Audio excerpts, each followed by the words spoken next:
Chandrayaan-3 was meant to be a triumph, a symbol of India's growing mastery in space exploration. It landed where no other nation had dared to go, the moon's shadowy and ancient South Pole. But after the images came back, after the first soil scans were transmitted to Earth, the celebration began to fade, replaced by silence. Then, whispers. And finally, a warning. This isn't science fiction. This isn't a conspiracy theory. This is what happens when the most advanced rover ever sent to the moon uncovers a material that defies physics, and something even stranger lurking beneath the surface. Let's break down the impossible discovery that has shaken the global scientific community and forced one Nobel-level mind to say, "We are not ready."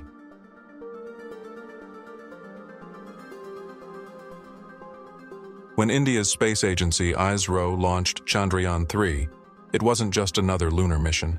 It was a comeback, a direct successor to the failed Chandrayaan-2 landing attempt in 2019. This time, everything went right. The Vikram lander touched down with flawless precision near the moon's south pole, a region permanently cloaked in shadow, colder than Pluto, and untouched by any nation's probe until now. Why the South Pole? For decades, this region had been the holy grail of lunar science. Radar scans had hinted at ancient water ice, minerals locked in craters, and perhaps signs of a deeper mystery. But until now, no one had dared to land there. The terrain is treacherous, the light unreliable, the temperatures deadly. But ISRO did it, and with it, India joined an elite group of spacefaring nations. The mission's early data confirmed what scientists had hoped: frozen water, silicate-rich dust, and useful metals like magnesium and aluminum. A perfect recipe for future moon bases. But buried beneath those early headlines was a darker, more unsettling discovery, one that never made it to the press conferences.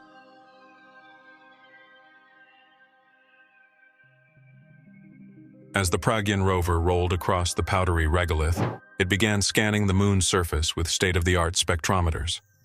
The goal? To identify the precise chemical makeup of the soil. But what it found left scientists in a state of disbelief. A substance never before seen in any known sample, lunar, terrestrial, or extraterrestrial. It didn't match any mineral in Earth's database. It didn't reflect light as it should.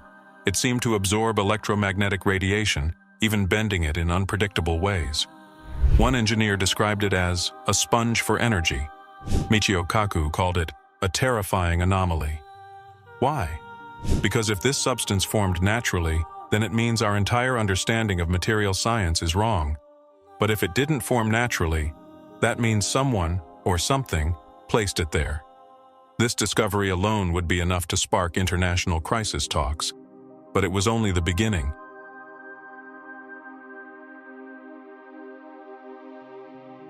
After the initial scans, ISRO activated Chandrayaan-3's ground-penetrating radar, designed to peer beneath the lunar crust.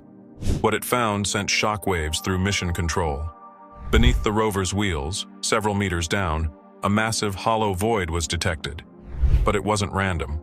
The radar returns revealed geometric formations, straight lines, symmetrical angles, repeating grids. The early diagrams look less like caves and more like blueprints. Kaku, after reviewing the scans, described them as metallic, organized, deliberate, and likely ancient. To make matters more disturbing, the void was massive, large enough to house a small city. And then came the heat. Instruments began picking up strange thermal fluctuations, rising and falling with no solar input. The moon, geologically dead for billions of years, was showing signs of internal energy. Could it be residual heat from unknown materials? A functioning system, or a still active artificial structure? For the first time, scientists began asking the unthinkable. Did we just uncover an ancient alien base? Or worse, a forgotten human one?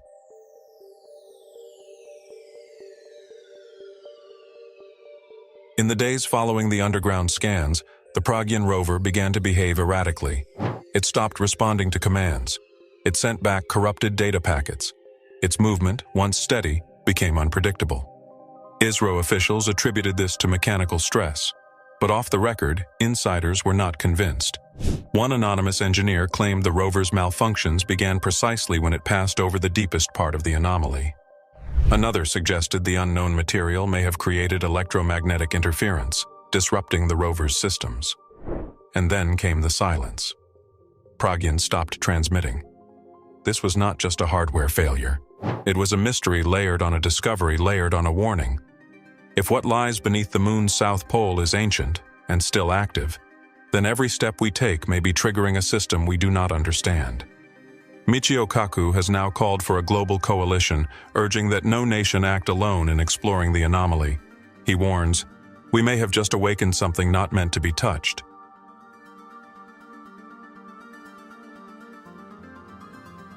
As news of Chandrayaan 3's silence spread, governments around the world began paying close attention. The discovery of a mysterious substance, a geometric void, and the sudden blackout of the rover triggered international security protocols usually reserved for nuclear events. High-resolution satellite imagery from other space agencies, NASA, CNSA, ESA, was quietly redirected toward the landing zone. Reports leaked that American military satellites picked up an unexplained electromagnetic anomaly just hours before the rover stopped transmitting. Meanwhile, Chinese officials requested emergency access to ISRO's raw data logs, fearing that whatever had been found might affect Earth's electromagnetic balance. Some speculated that the anomaly might even be influencing communications satellites or Earth's magnetic field. In closed-door meetings, the word containment was used. This was no longer just a lunar research mission. It had become a planetary security concern.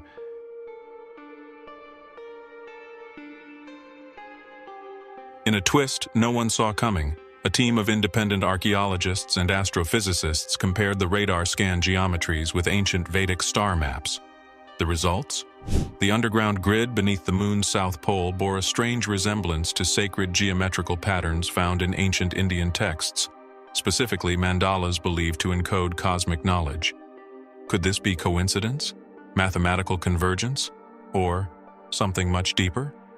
Dr. Rakesh Verma, a scholar of Sanskrit cosmology, suggested that the geometry found beneath the lunar surface matches the proportions of a symbolic gate described in the Rig Veda, a portal that leads to the place beyond the dark sky.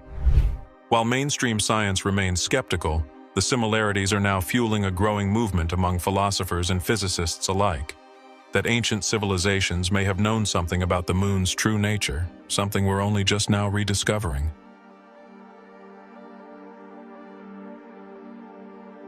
New data has begun to surface, reportedly smuggled from ISRO's internal network by anonymous insiders. These files suggest that samples analyzed by Pragyan contained not just unknown compounds, but materials with photonic properties never before observed. The substance retrieved, or scanned before contact was lost, appears to be photonic negative. It not only absorbs light across all visible and infrared spectra, but may be capable of bending or even canceling electromagnetic fields around it. This behavior implies the material could be metastable or even artificially engineered. One leaked description referred to it as optical dark matter. If confirmed, this would mean that the moon's south pole holds a material that interacts with light and energy in ways we previously thought impossible, a material that could, in theory, shield entire regions from detection or even cloak a structure from any kind of optical scan. If such technology exists or existed on the moon, then our understanding of physics is no longer theoretical, it's obsolete.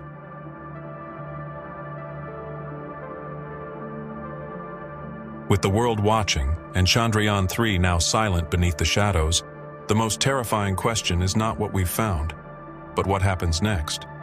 What if the moon isn't just a lifeless rock, but a container, a vessel holding technology or information from a past so distant it predates known history?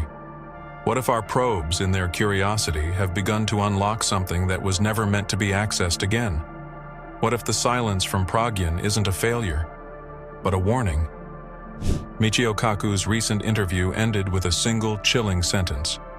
There are things buried in this universe we were never supposed to touch, and now we may have touched one. The world waits, but the moon remains silent.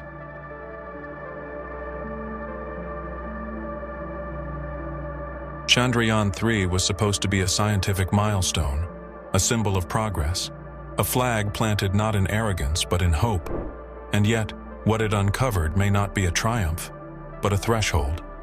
Because what if the moon's south pole wasn't untouched by accident? What if it was avoided? What if beneath its frozen craters and eternal shadows, something ancient waits, silent, buried, and watching? Not a message, not a sign, but a question. Will they come again? We built a machine. We sent it across space. And when it touched that place, we lost control. Not just of a rover, but of the narrative. And now, as global scientists fall silent, satellites recalibrate, and physicists issue warnings instead of theories, one truth becomes impossible to ignore. We were not the first to arrive, and we may not be the only ones watching. What do you believe Chandrayaan 3 really uncovered? Ancient technology, a natural anomaly, or a remnant from something not of this world? Let us know your thoughts in the comments. Share this video if you believe that this discovery isn't the end of a mission, but the beginning of a mystery far bigger than the moon itself. And don't forget to subscribe.